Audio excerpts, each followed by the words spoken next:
Hi there, LinkedIn family. Jonathan here, founder and CEO of Potency.world, an education revolution for girls and unlocking the potential of girls from 11 to 18. So, it's been a while since I've posted anything that I've recorded recently, so to speak, but I saw this book. It was named actually in another book I was reading. You can't see in that it says mistakes were made, open brackets, but not by me. So, I know we like to think that we are masters of our own lives. And an excellent metaphor that's in that book is that your emotional being is like the elephant, and your prefrontal cortex is like the rider of the elephant. The rider may want the elephant to go left, right, onwards. Elephant's going to go where it wants to go. And that expanded this metaphor in my mind. So basically, what happens is we can't even remember why we chose something. And right, so here's the experiment. They take 20 volunteers, for the sake of argument, 10 male, 10 female, heterosexual in this example.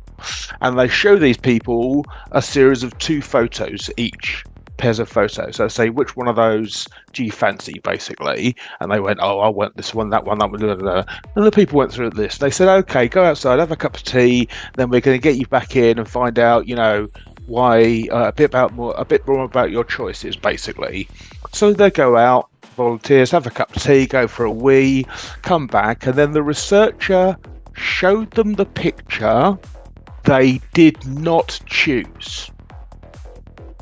And within 5 minutes of making a different choice, the brain starts making up a story to yourself about why you're now doing the thing you're doing, even though that wasn't the thing you chose to do. So we subvert our true potential because of this thing. So I've now read it in 2 books. Great new word, confabulation. The inner narrative, the story we're telling ourselves, because it is a story about today, about where we are in life, what sort of lifestyle we should have, what sort of partner we should have. And basically our ego and our confabulation conspire continuously to make us the masters of our own narrative. Now, I say conspire because here's the thing.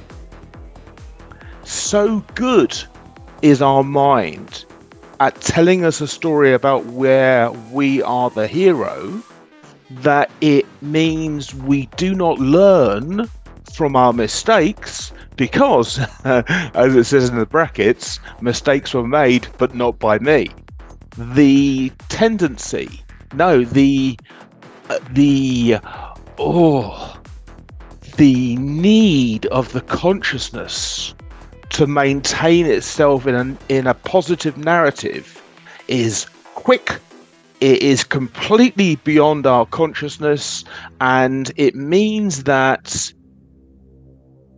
we are not making informed choices because we cannot accept that we have made any mistakes in a situation. It goes on, talks about another area whereby you'll have 2 people in a disagreement, and if you ask each person separately, what they thought was going on and who was to blame, we always blame the other person. And in the narrative in our heads, and if we're asked to recount it to someone, what happens is we minimize all the things that we did that contributed to the situation. Takes 2 to tango.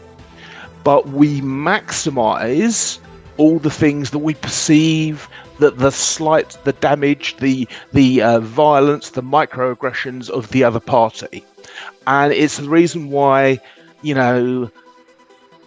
long-standing civil wars, Palestine, Israel, obviously, Northern Ireland, obviously, other areas of the world that I don't know about, but they're in civil war as we speak. The situation is this, that if we can't even remember a choice about whether or not we fancied someone, the whole concept of governments, of institutions, of any account of truth ceases to exist. And we can therefore only navigate when we understand how our brains manipulate the world as we experience it. Because most of us are not aware that we tell ourselves a story. Most of us are just living that story. And we don't narrate or comment on the narrator because that's just the story. When you learn to meditate and to watch emotions arise and fall as they do in the body, you have the opportunity to look at this and maybe stop yourself. But bottom line is this. I mean, don't buy it if you don't like having your head fucked, because it really will fuck you up. And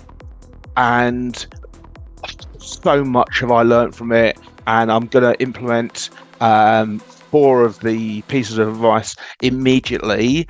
And as I reflected on one slight in my own life, I've been able to now have the compassion for the other individual, because I now know that they can't ever admit that they were wrong. And so the benefit to someone who can take the truth, who can admit that they made the mistakes, then you have the opportunity, because this was the only thing that was bothering me in my mind. I don't really care about anything. This one thing kept on cropping up. And as a result of my changing my thinking around what I do and around how tied up other people are with this confabulation. Now, every time I read something, it goes into the mix for potency.world. It seems to me that there is enough understanding in the world to pre-program humans with the latest advice. And that's what's going to be in the 20% of curriculum time that's mandatory for girls attending our academies. And we'll be covering stuff like this. We'll be covering books like I've told you before. Oh, haven't done that review yet. I'm going to do a review on The Myth of Normal. Oh, unbelievable. Listen, I'm going to ramble on if I don't stop. So buy the book, but really don't if you're easily upset, because it will upset you, because it will expose your soft underbelly, and we don't like that happening. So anyway, exciting, had to do it. Have a nice day, and I will see you again soon.